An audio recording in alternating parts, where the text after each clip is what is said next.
BSL Talks. Working for an Australia free of poverty.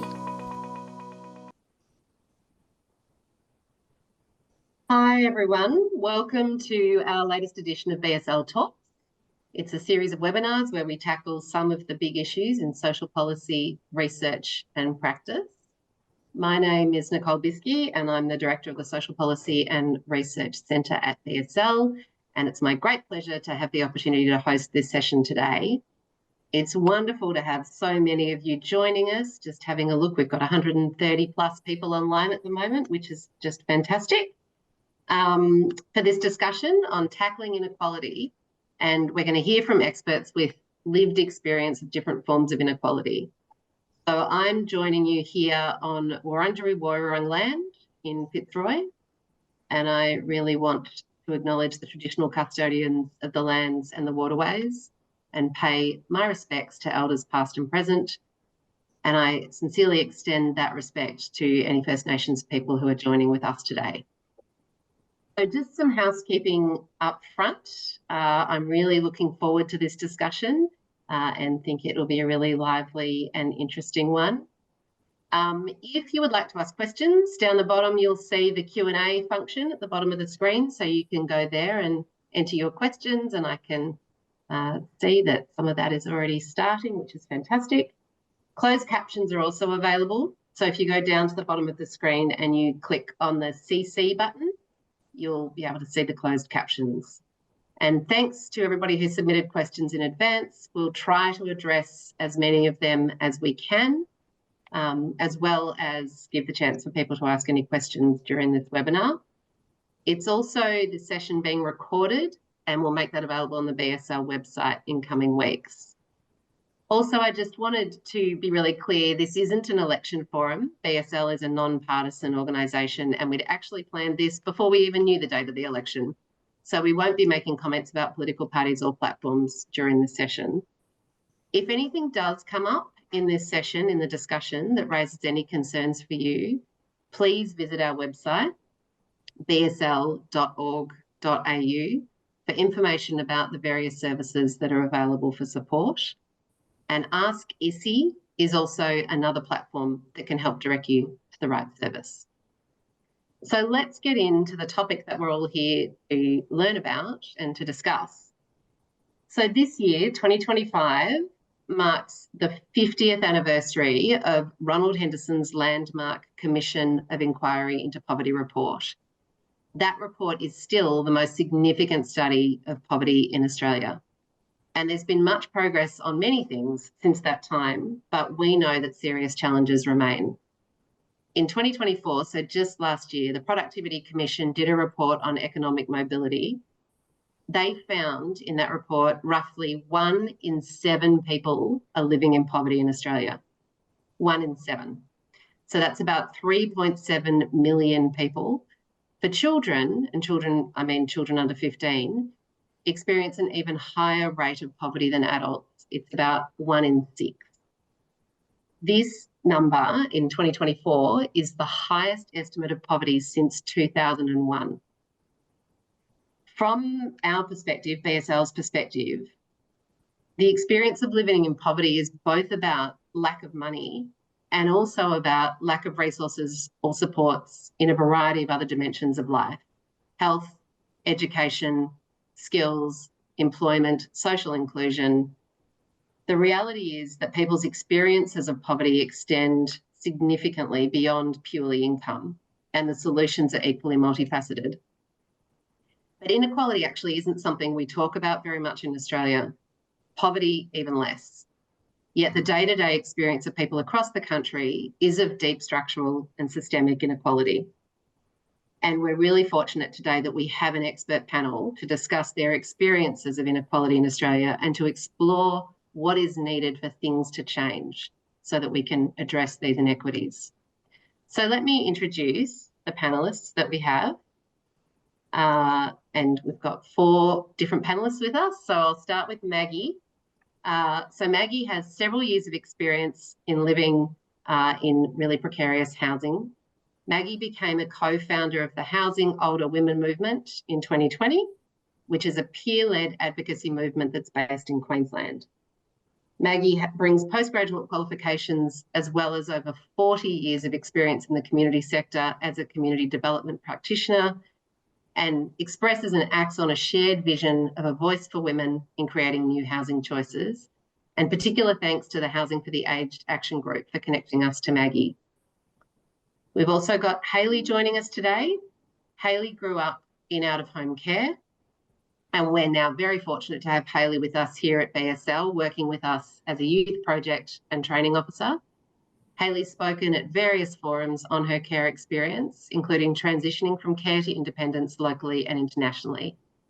She's been part of a ministerial youth advisory group in Victoria and has assisted there in the creation of extended post-care legislation. She's been part of a Better Futures pilot program in Victoria, and she's committed to helping other young people who've also experienced care systems and services to thrive. Next, we've got Peter Sutton. Peter grew up in regional Victoria, worked in the Commonwealth Bank for over 20 years in various roles, but in 2006, Peter was involved as a pedestrian in a motor vehicle accident, and as a result has a number of ongoing conditions. This means Peter was unable to return to the banking career. He worked for over 15 years at Myers, but was terminated from that position in 2018 or made redundant, and was on job seeker and later went on the disability support pension. Peter's appeared before several parliamentary committees, attended a ministerial roundtable as part of the Job Summit, and is an advocate for raising the rate. And Peter's also recently joined a new Centrelink lived experience reference group. And thanks also to ACOS for the connection through to Peter. And last but very much not least, Aradia is joining us, and welcome back to Aradia. He joined us last year as well for an International Women's Day BSL Talks that I had the pleasure of hosting. So it's great to have this opportunity again with you, Aradia. Aradia is the co-founder of Women in Poverty. She's a board member for Single Mother Families Australia, an associate member of the Fay Gale Centre for Gender Research, a research associate for Torrens University, and a member of the Housing Action for the Aged group. She's completed a bachelor's degree in social science and one in health science, and is currently undertaking an honours degree in anthropology. So I'm sort of astonished that Aradia even is able to join us today with all of those variety of commitments, because she's also a full-time carer of an adult son with a disability. So really, really grateful to all of you for joining us today, and really looking forward to this discussion. I've got a variety of questions that I'll be asking the different panellists, and as I said, really encourage people to pose any questions that you may have in the chat, as well as getting to the questions that we got in advance. I'm going to start with Hayley, and just to kick us off, given that the focus of this webinar today is on inequality, really good to start off with a question to you, Hayley, about what does inequality in Australia look like to you? Inequality in Australia, to me, it's weird because it comes up in all different ways, shapes and forms to all different people. But it comes back to the fact that people are still fighting for their basic and constitutional rights. To me, that's what inequality is, not having access to the same opportunities or the same access to opportunities. I myself grew up in out-of-home care. I barely ever had a roof over my head. I had people telling me what was best for me, what I could and couldn't do, all of this, which led to a lot of different things. You know, these days I'm still fighting so young people can have their rights and their needs met. So they're able to live fun lives, and it's able to be seen as thriving instead of just surviving. Yeah, I always had to fight for my rights as a child, a young person, and I just don't think it's fair for me or anybody, especially at a young age, to still or to engage in fighting for these things for themselves and others. Yeah. Thanks, Hayley. And I think the thriving, not just surviving, is words that would really resonate. So Maggie, it would be great for us to hear a bit more about your personal experience from a housing perspective, and particularly as an older woman renting in the private market. Obviously, this is an area of significant challenge for everybody. We heard about the Anglicare figures and the report that they had done, just released yesterday, about how few rental properties are available and how only 3 of those would even be accessible for people who are on social security job seeker payments. So how does your experience as an older woman renting in the private market compare with your parents' experience, whom I understand lived in public housing? Yes, thanks. My mother actually, I guess, planted the seed of being an advocate when I was 6 months old, because she went in to the local member's office and said, I'm not leaving here until I leave with a set of keys to a house, which she did at 4 o'clock that afternoon. And I grew up in that house. And I grew up in a public housing estate, if you like, as they were in those days. And it provided stability and dignity for our family. And it was really not seen as a kind of marginalized home. It was seen as a good home, and for working families. And my dad worked out west, putting up poles and wires. All my life, I've been a renter. I never really aspired really strongly to home ownership.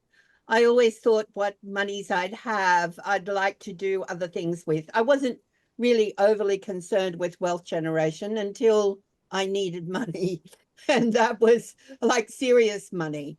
And I never was able to secure a loan. And having relationship breakdown meant that single women in the period where I grew up didn't have access to housing loans, or very rarely was that the case. So I've rented, and probably over that lifetime of renting, I've made an estimate that I've spent probably about $900,000 on rent. Now, that's a lot of money to spend to pay other people's mortgages. And now to find myself after being made redundant in a sector that paid very poorly and was part of the feminized industry kind of construction in Australia, I was unable to find a house when I was unemployed that I applied for about 30 of them and couldn't secure a home. I was feeling really desperate and anxious because I had to move out of the rental property. It had been sold. So I had no idea where I was going to go. And a colleague suggested I could move temporarily into a space underneath a house that this organization had available. I tell you, I'm so very grateful to that colleague who provided that space. Unfortunately, it's not been temporary, and I've been here for 7 or 8 years now because I can't find an affordable house. I've found some employment, but it was always contract and temporary. And let me say, as you age, your employment prospects reduce dramatically, as Peter, no doubt, and others probably here can attest to. Somehow you become seen as invisible and brainless or something. I mean, many of us are continuing, as you are, Aradia, to study, to learn, to contribute, to be participants active in society, but somehow we're not worthy of being paid for our contributions anymore, which is very sad to me. So on an age pension, though, I continue to need to live where I live, and it's not ideal, and it bothers me greatly, and it's not secure indefinite housing either, because the organisation could tomorrow need the property to help it undertake a range of other things that it delivers in the community. So I'm feel like living in a precarious situation now for some time, and will continue to, really.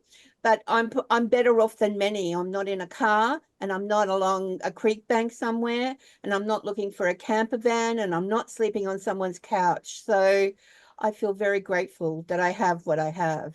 But there are women who are not so fortunate, though. Yeah, thanks, Maggie. And it's definitely been really disturbing in terms of the increase for older women in particular, right, in terms of finding housing, particularly for women over 55. And perhaps following on from that, Aradia, obviously that's an area of particular interest for you in terms of women in poverty. And as the co-founder of Women in Poverty, I understand, well, I know that you launched that about a year ago and you've now got 35,000 social media followers, which is incredible. Can you share with us the challenges that many of the women in the group, the people that you are working with, are experiencing? Absolutely, and it's actually we're up to 42,000 now, so we've had a nice big jump.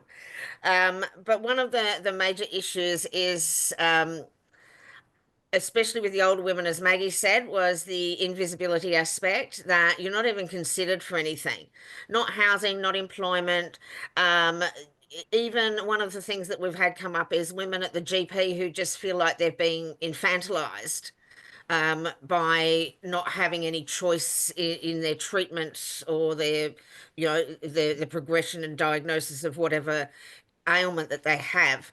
But access to housing is the biggest issue right at the moment for most, especially, as I said, the older women.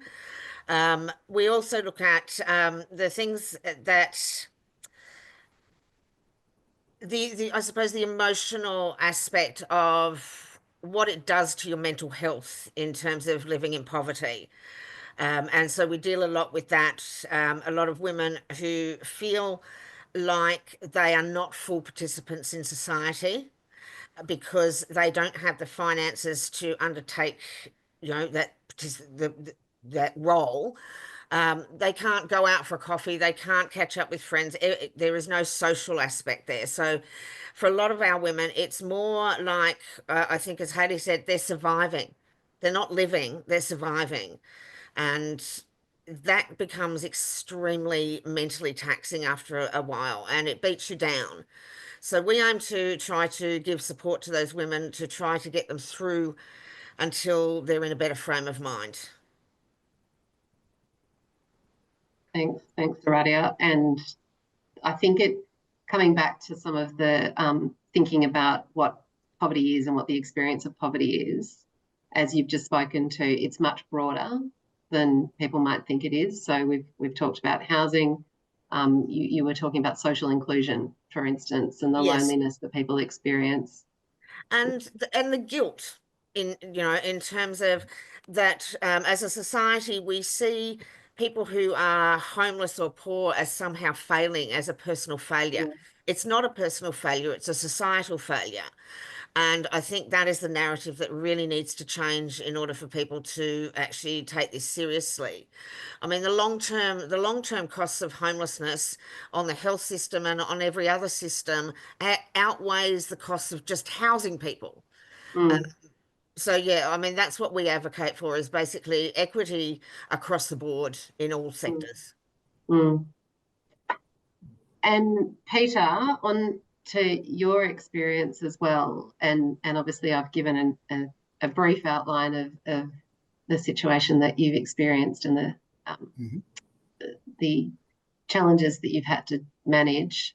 So obviously now being on the social security system, that itself is a challenge. Do you want to speak a little bit to what your experience has been and what you think needs to change?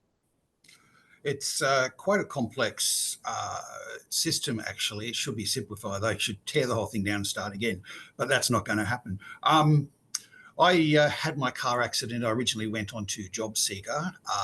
That is destructive. You're made to feel very inadequate. You're made to feel like you're a number, not a person. And then you have issues if you don't give a medical certificate with the correct wording, for example, your payment can be cut off. So there's a compliance regime there. I went from the job seeker system to the disability support system, and initially my application for that was denied. Now I looked up for a recent one of these panels, the application rate. 70% of disability support pensions are declined the first time round, which is a staggering figure, because there's a lot of people out there with medical conditions, and poverty means it's also difficult to get treatment, get care for your medical condition. When I lodged the disability support application, it was denied. I was able to upload like hundreds of pages of CTs, ultrasounds, MRIs, etc., and I got it. But not everybody has the skills or the ability or the wherewithal to do what I did without some assistance. So that's very difficult. The payment amounts, it's almost impossible to live on. It leads to inequality, mental health problems, social isolation. Our culture is built around people going out for a beer, going out for a coffee, catching up over a meal. When you're on a limited income, and for those who don't know, job seekers only about $780 per fortnight, not per week, per fortnight, and the pension is $1,149 per fortnight. Again, so if you're on that sort of money, it is difficult to say to your mates, yes, we'll go out and have a coffee. Yes, I'll go to the football with you. Yes, we'll go out for a night at the movies. That becomes socially isolating, which in turn leads to mental health problems and also physical health problems, because you're not eating well, you're not getting correct nutrition. Interestingly, I will refer to access to the healthcare system gets impacted. I have a family history of prostate cancer. So last week, I went for a prostate MRI. I'm too young to get the bulk bill thing for the MRI. I don't meet all the criteria. So I had to pay $475 for the MRI, which I looked at it, it's about 1 week's pension. Not everybody has access to those sort of funds. I'm slightly better off too. My banking career gave me superannuation. Fortunately, a year ago, I hit the right age to access my super balances, but then I haven't worked for a number of years. I haven't been able to contribute to that either. So I have a real fear that the funds will run out before I do. So there's a lot of aspects here to poverty. It's and there are feelings of shame. Aradia referred to this too. People do feel shame. You shouldn't. It can happen to anybody at any time. In my case, it was a result of an accident, but we know many people, for example, who've worked in industries that have been disrupted, been made retrenched or redundant. It can happen to anybody. And people do feel shame. I'll give you another real life example. I grew up in regional Victoria. There was one of the local businesses last Christmas decided she would provide free Christmas meals to people who were doing it tough. They could go into her cafe and eat there, or she would deliver to home if they felt better. She only had 11 people attended the cafe. She fed another 78 people in their homes because they were too embarrassed to be seen enjoying this free Christmas dinner. So it's feelings of shame, which is illogical and unreasonable, but that's what people really feel. And the policy responses don't seem to be very adequate, unfortunately. We are a rich country, yet the wealth is concentrated at the top. We know that the top 10% have like 90% of the assets. So it's, sorry, the top 50, I've forgotten the figures now, but 10% I think have 47%, and I heard the figures recently. I'm sorry, I've forgotten them, but anyway. Yeah, I think the point fundamentally is about inequality, right, in the system and the concentration of wealth, and then broader inequality that's existing, which is absolutely worsening within Australia. Hayley, I'm really interested from your perspective.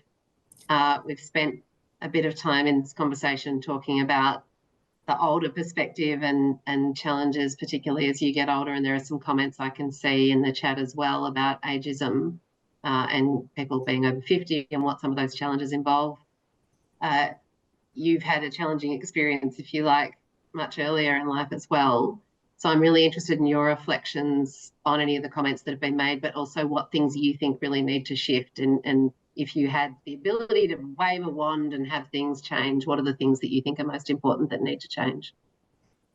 The way that our systems and services work, I think if I had a wand and I could just change it, I would change it for long-term solutions and not just fixing the problem right then and there. I think we need to think proactively rather than reactively around all the issues that Australians are facing these days. You know, like I had to fight for my own education. I was in year 12, 3 months away from graduating, and I was ripped away from my education because my safety plan wasn't being followed. But imagine if I had a support at school or an adult in my life that wanted to fight for me in those situations, that was like, no, we're not pulling Hayley out because she's going to be here for 3 more months and then she's not your problem anymore. She just wants to graduate. we talk about this in the work that I do all the time, but it's okay to be reactive, to fix a problem for here and now. But what we lack doing is teaching the people we're working for or with how to fix the problem on their own, how to battle this situation when it comes up again in their life, how to prevent it from even happening again. I think something that really annoyed me as a child was when I was taken away from my parents at the age of 5, I was told that I was never allowed to live with them ever again. And every 2 years, like clockwork, without fail, I had to attend children's court. I don't know why, because the verdict was always the same. It was, you can't go back to live with your parents, Hayley.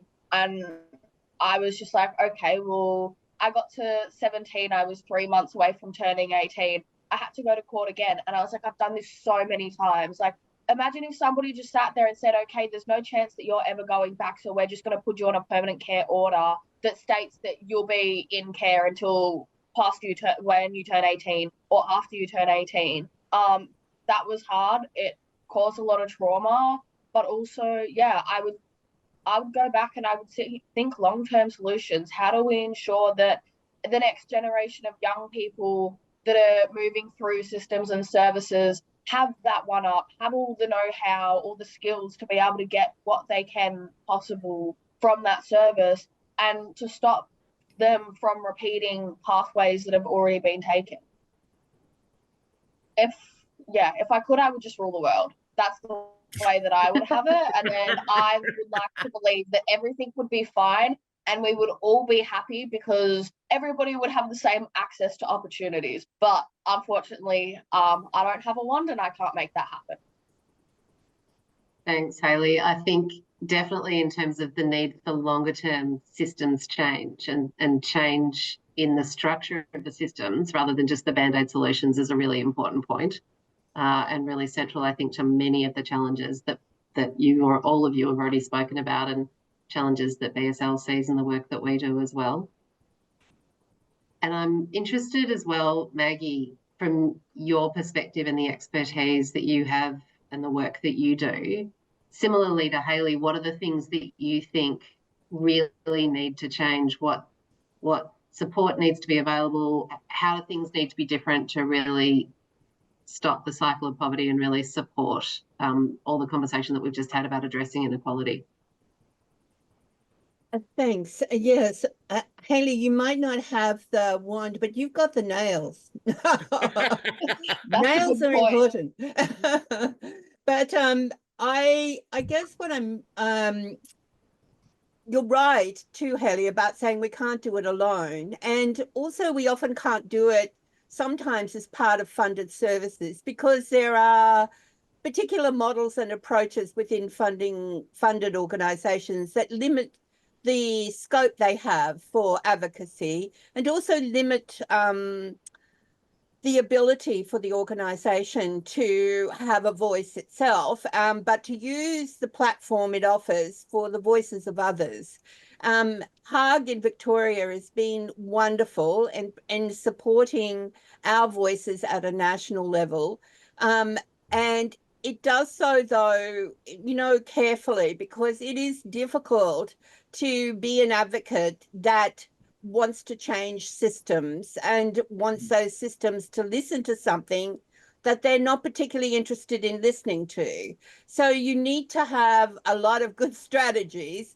And one of them is certainly to have a very well-articulated voice that tells the story, not just the individual story.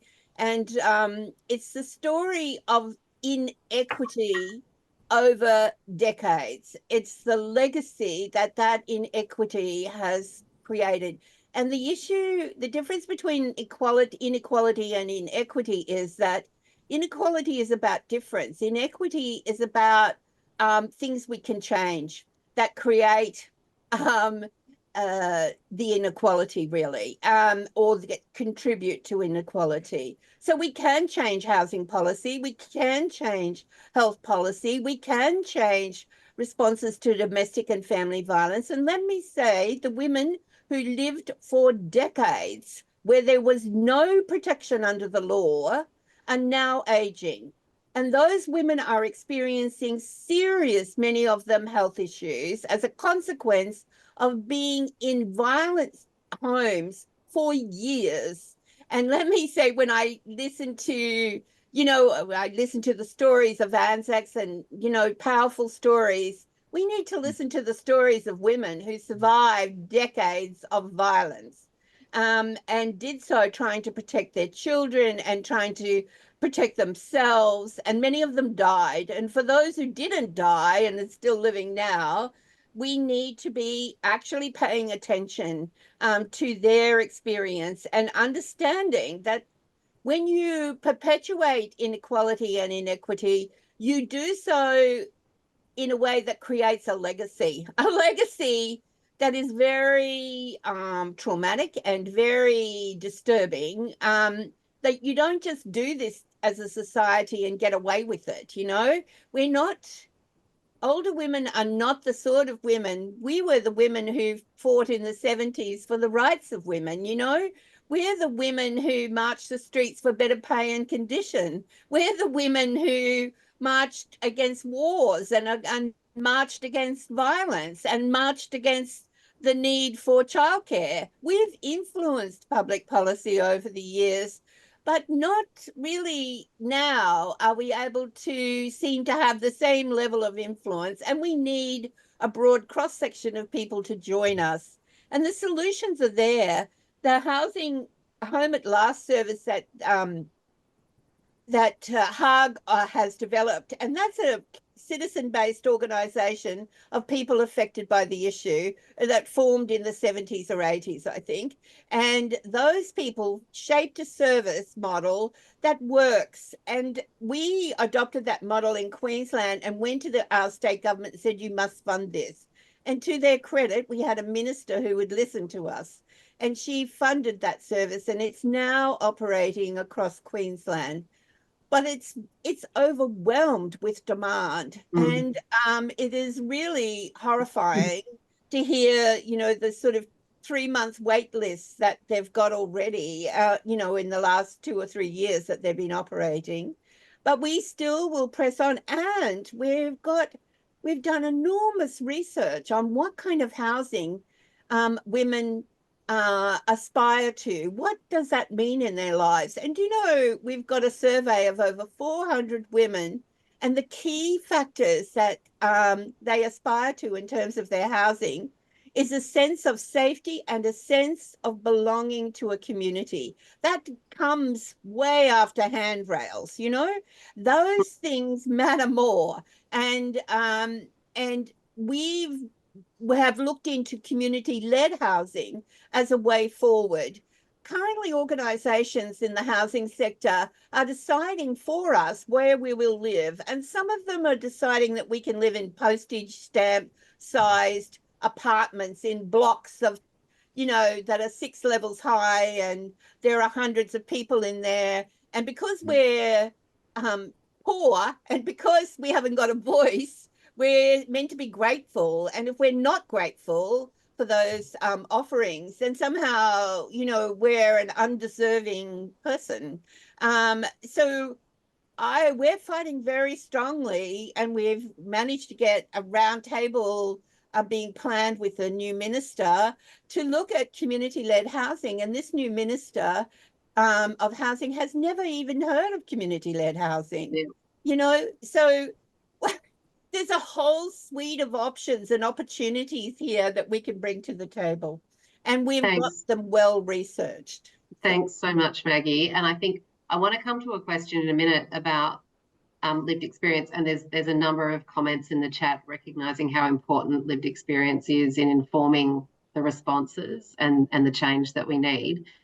But one of the areas that we haven't yet touched on in this conversation, Aradia, is in relation to the challenges of not only for women, but being a single parent and what some of those challenges involve, which I know is something that you've had really direct experience of, and particularly, as I said, with your son with a disability. So I'm really interested in hearing a bit more about that from you, but also what reforms you think are necessary in that space. Well, I mean, as you're aware, I'm a board member for the Single Mother Families Australia, and we have had some success in that area in raising the age of the youngest child on parenting payment.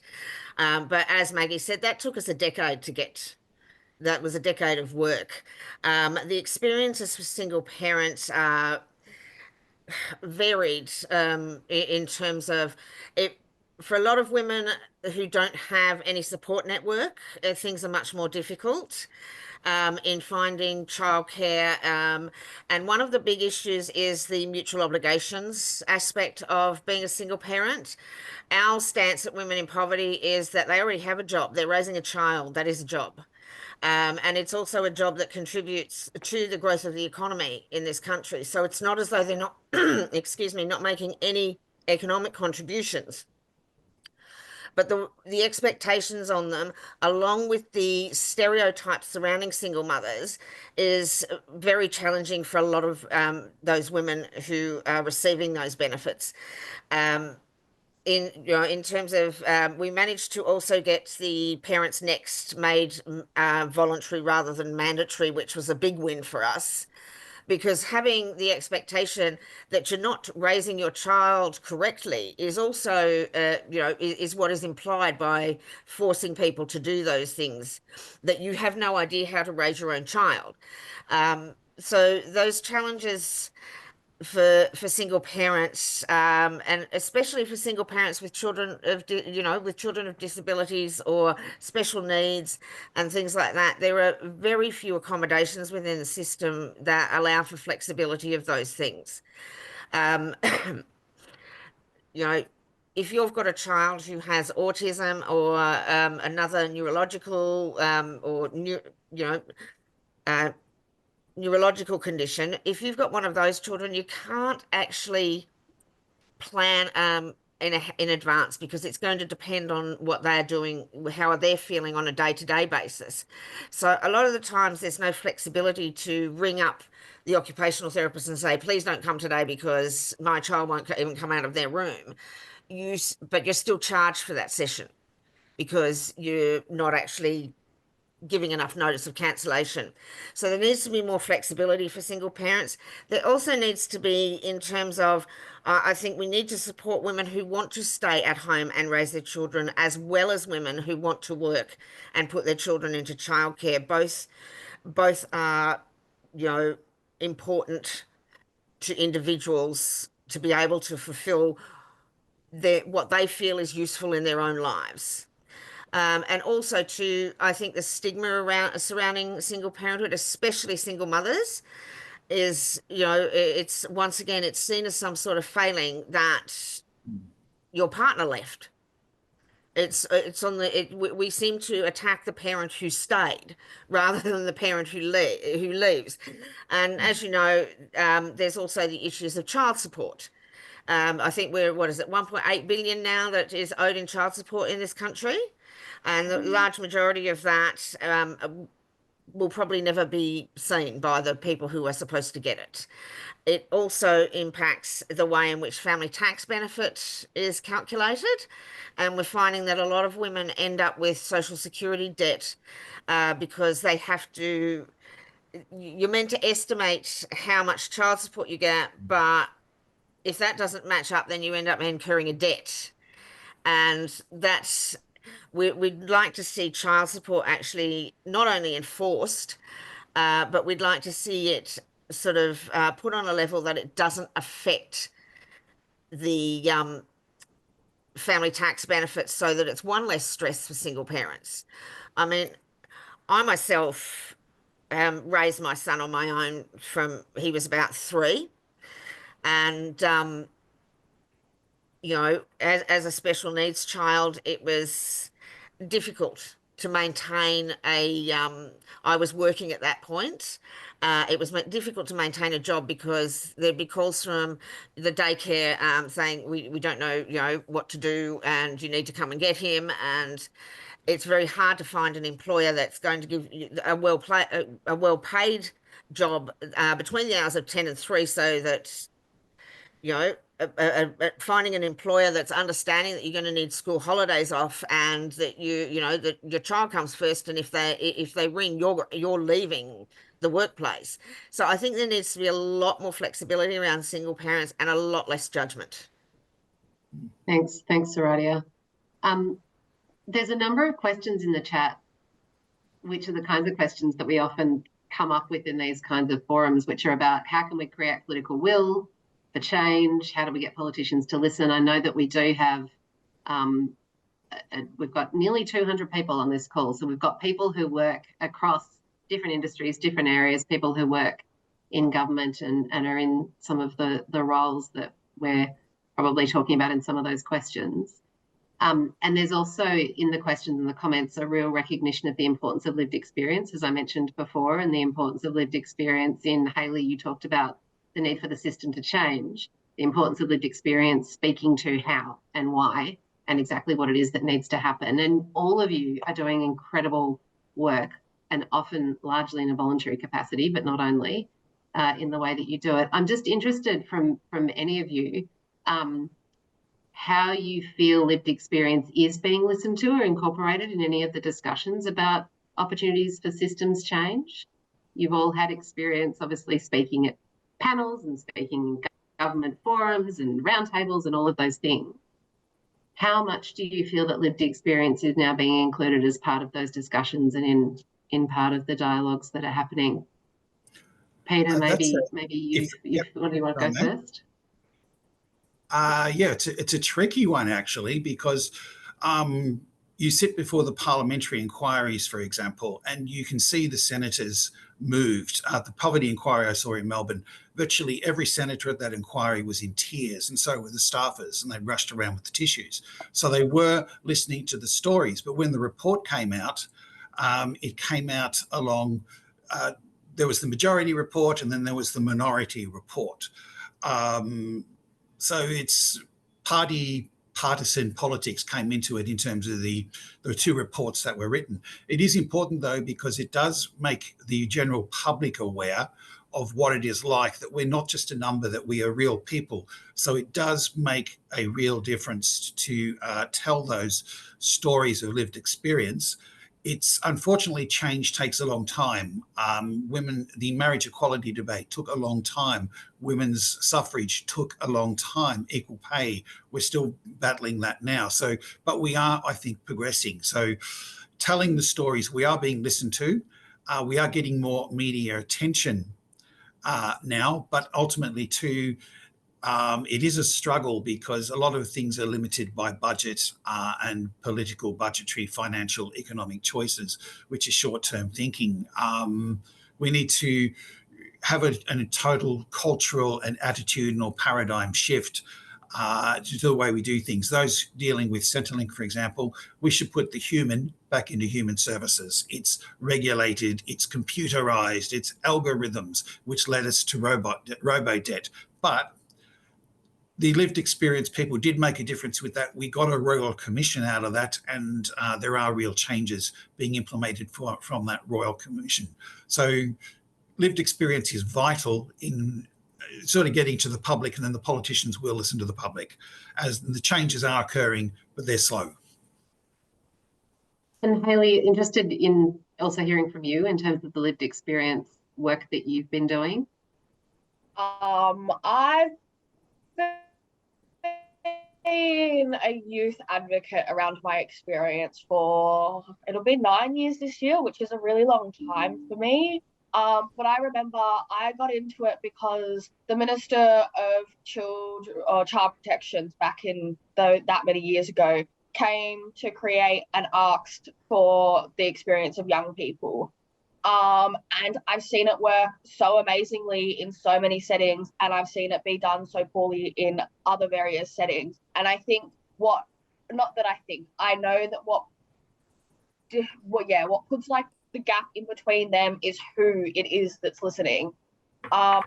In order for lived experience to make the change that it needs to make, whoever is governing the group or trying to gain an understanding through hearing experiences and stories, they need to be able to take a step back from not only their ego, I guess, but also the fact that sometimes they're not the professionals in the room, they're not the experts. they might have a degree. And I seen in the chat that somebody said that at the moment still mean more than a lived experience. And that frustrates me too.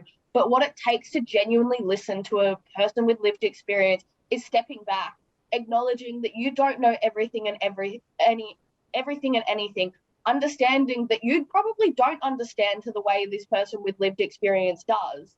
And that's what it takes. It takes for you to be able to step back from that, or for somebody to just put all of that aside and be like, you know what? I'm trying to do this for the better of thousands and thousands of young people. At that, I think 3 years ago, at any given point, there was like 47,000 children, young people in out-of-home care across Australia, and over 14,000 of them reside in Victoria alone, which is baffling statistics. But for somebody to come forward and be like, yeah, I'm putting aside the things that I have no idea about, and I want a group of young people to sit here and tell me what they want, what they think would help. And surprisingly enough, Better Futures, which is the leaving care for Victoria, that's where that stemmed from, is because somebody decided, hey, I'm a high power person that can make these big changes, but how do I change stuff without knowing anything about it? And so he came to us and we told him all of our experiences, how they made us feel. And the biggest thing was the fact that when we turned 18, we didn't have anybody. We had no supports. We had no people in our corner to help us. And that to him was baffling. And he was like, okay, what do we do? You know, and it's, as everybody said, change takes time. It's still something we're working on. It was established in 2019. We had things put towards it in 2021. We went to youth parliament in 2022, trying to extend supports from 21 to 25. But yeah, all it takes is for somebody just to be like, yeah, take myself out of my role, my position, my professionalism, and just listen. Listen like you would your own child or somebody that you genuinely care about, and then go forward making the changes based on what a cohort of hundreds of young people or hundreds of lived experience people have sat there and said. Thanks so much, Hayley. The other group that people, that there's some comments about the broader public and the understanding of the broader public in terms of the real challenges of inequality and poverty within Australia and people's beliefs about what might be possible or accessible or not. Interestingly, BSL, we've just recently done some national research into people's perceptions on poverty, and we will be releasing the full report later this year. But one of the statistics that really stood out to us was that 63% of the people who responded, so more than 6 in 10 of the people, think that Australians do now understand the daily struggles of poverty because of rising costs of daily living. So something often referred to as a cost of living crisis. Interested from any of you about your reflections about what people's perceptions are. You've talked, several of you already, about the guilt and the shame that is perpetuated within broader society, but interested in your reflections on people's perceptions in general of poverty and inequality in Australia. I don't know, Aradia, if you wanted to respond, and then maybe Maggie.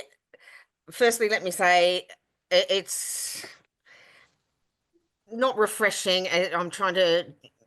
It's good that people are developing an understanding of of financial hardship, but I don't think it equates to understanding what poverty actually is. Poverty for me was reflected in the fact that when my son was younger, I would spend time rifling through my handbags looking for 5-cent pieces to come up with enough for a litre of milk. And forever grateful that the self-service checkout was there, so I didn't have to deal with the shame of, you know, paying for a litre of milk in 5-cent pieces. I'm not quite sure that people are quite at that level yet to understand that it's not just financial hardship. It is dealing with all those other aspects, and you know, and the feelings of your own failure, that you're having to do this to provide for your child, that you shouldn't have to be scrounging through old handbags looking for 5-cent pieces, you know, in order to be able to feed your child. And I think those sorts of things as much as I appreciate the fact that people have a greater understanding of financial hardship, I don't think they actually have a greater understanding of poverty. Mm. Maggie, did you want to respond as well? Yes, yes.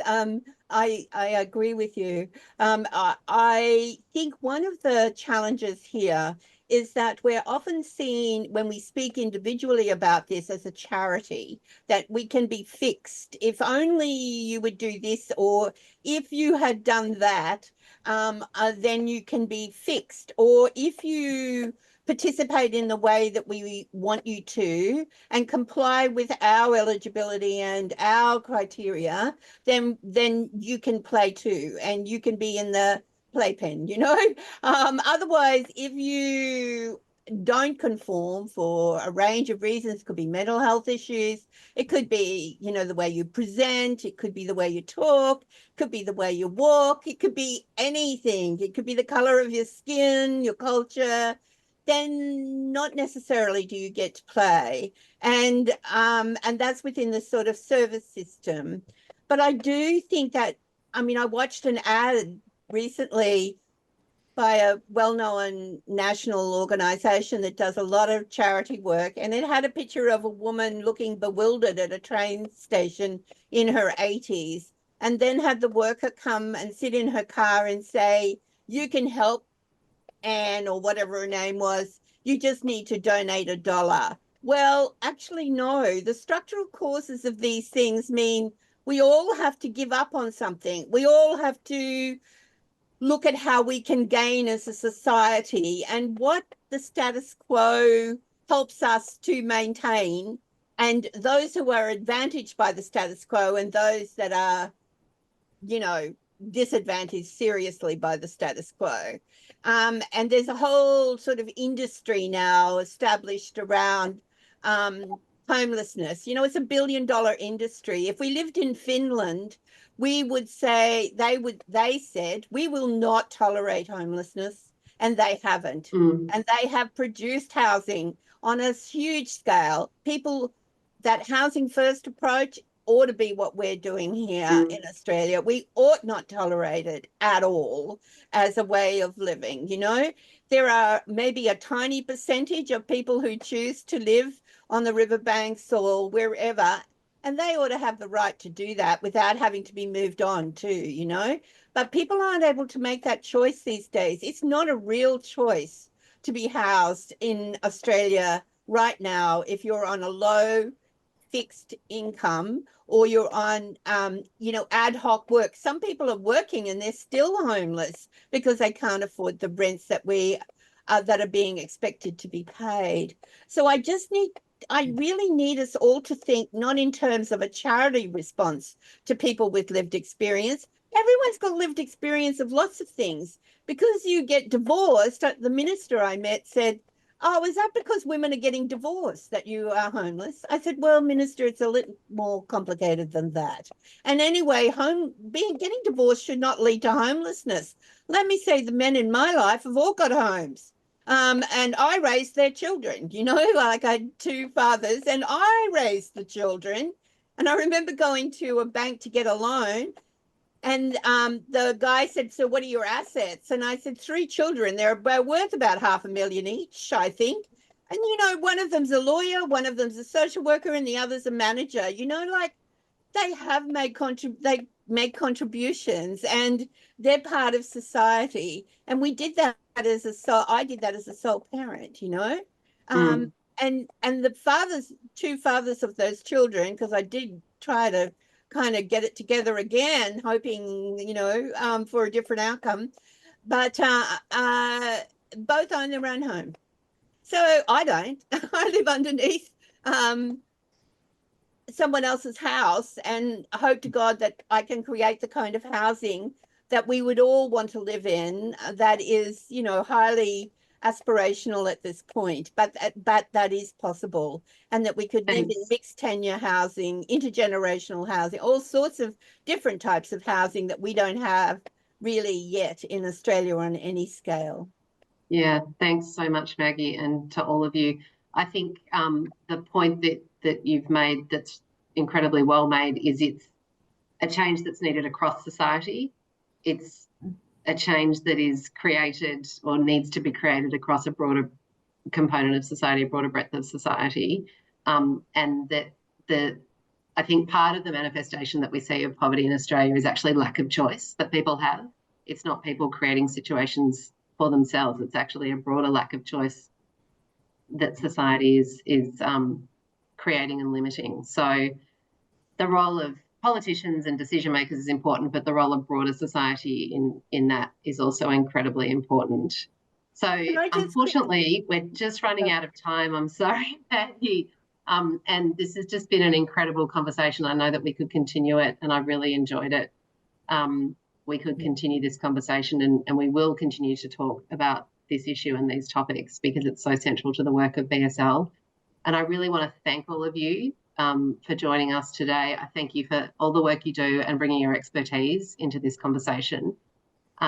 We're really committed to raising the voices of people with lived experience, of people with disadvantage, experiencing disadvantage, and really want to make sure that your voices are the voices that are heard most prominently in the discussion. So we're really thrilled to have been able to host this today and really grateful to all of you. As I mentioned at the beginning, this has been recorded, so a recording will be available on the website in the next day or two. We encourage everyone to share it with others when you're sent the link. Encourage you to subscribe. There's a number of links that have been put in the chat, and thanks to my colleagues who've been doing that.